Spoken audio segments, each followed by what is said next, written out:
Hello YouTube, wanted to make a video on my generator enclosure and how I have it set up. The generator enclosure that you see right here has been in its current state for about 1 year and it has done a great job. I think a generator is something that everyone should have. With infrastructure not keeping up with the demand that they're putting on it, with storms or hurricanes, the need for one is increasing every day. Do you need something like this? No, but I think you should have something.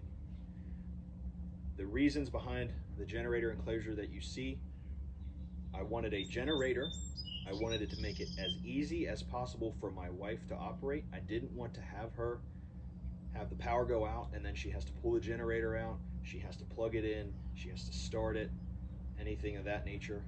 I'm a journeyman lineman by trade, and I could be gone on storm for 1 night or I could be gone for 3 weeks, and I didn't want to put that pressure on her when there's other things that she could focus on.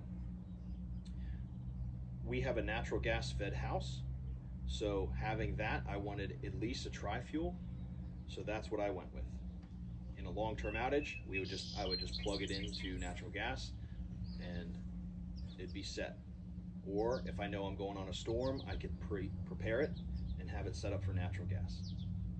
I hope you guys enjoy this video. Like, comment. If you have questions, let me know. I'll answer them as much as I can. The generator I chose was the Westinghouse Wgen11500 tri-fuel generator. It's large enough that we could comfortably run our home on natural gas if there was an extended outage.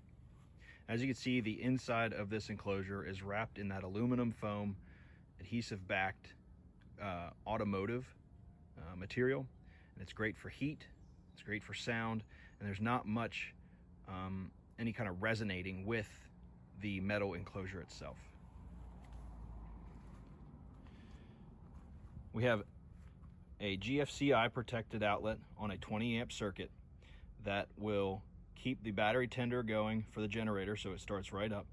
If I wanted to plug the thermostat in for the fan, I could, but right now it's just into the generator. And then you'll notice that little port next to the thermostat that I can run an extension cord through the back, plug it into the outlet, and help a neighbor out with a window unit or a refrigerator or something of that sense while keeping the lid down.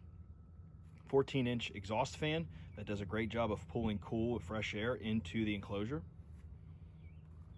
A zombie box muffler and shroud that's sandwiched between the two pieces of concrete board. And then I had to make my own exhaust pipe because of the tight quarters.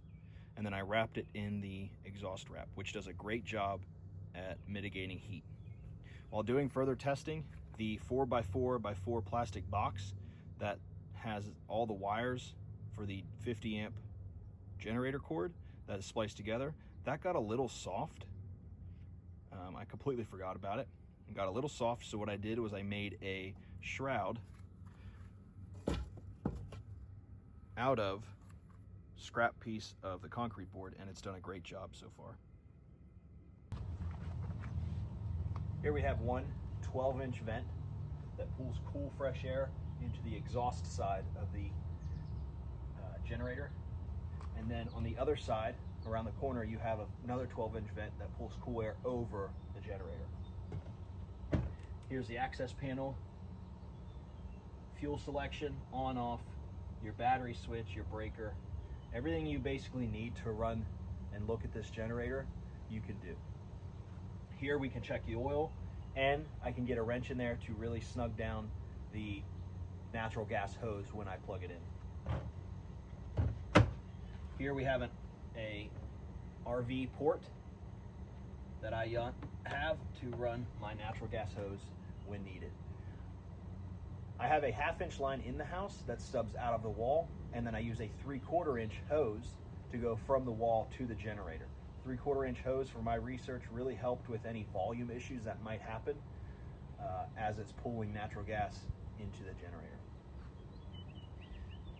This setup does have give and takes. One give and take is it's appealing, it's nice, it's quiet, but to access it, it's not a big deal. It doesn't take long, But if I had to change the oil, there are 4 screws in each top corner, and then there's screws along the bottom, and this front just slides right out. It takes 2 minutes to do, but it's one of those give and takes. In order to change a spark plug if I have to, or an air filter, I would have to take this off, unbolt the concrete studs, and move it. But the amount of times I'm gonna have to do that, I was willing to go forth with the project.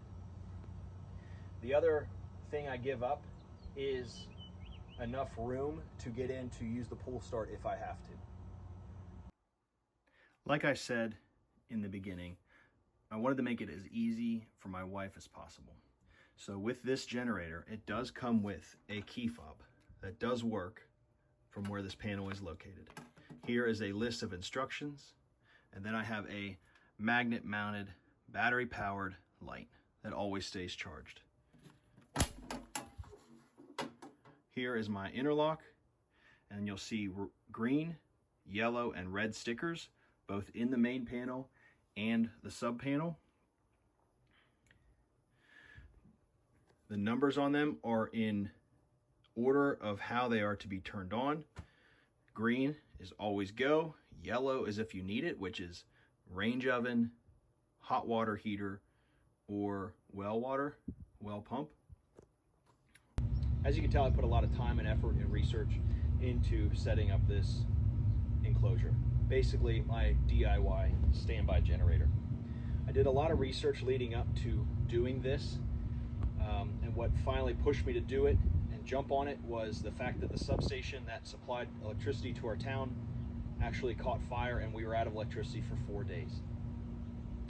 When I was going down this YouTube rabbit hole of generator sheds, I just didn't see anything I liked until I came across one video that I'll link in the video.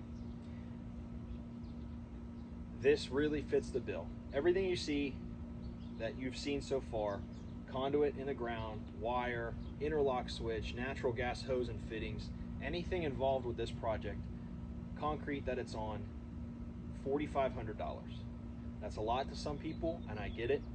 You don't have to go this extreme with this, but given my circumstances and what the vision was, it's really not that expensive when you compare it to a Generac standby generator.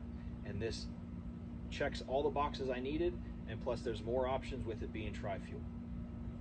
As far as decibel readings and noise reduction, if you were to stand here with it running and it's wide open, which we would consider our baseline for this generator, it's 93 decibels, and I'm just using a free app.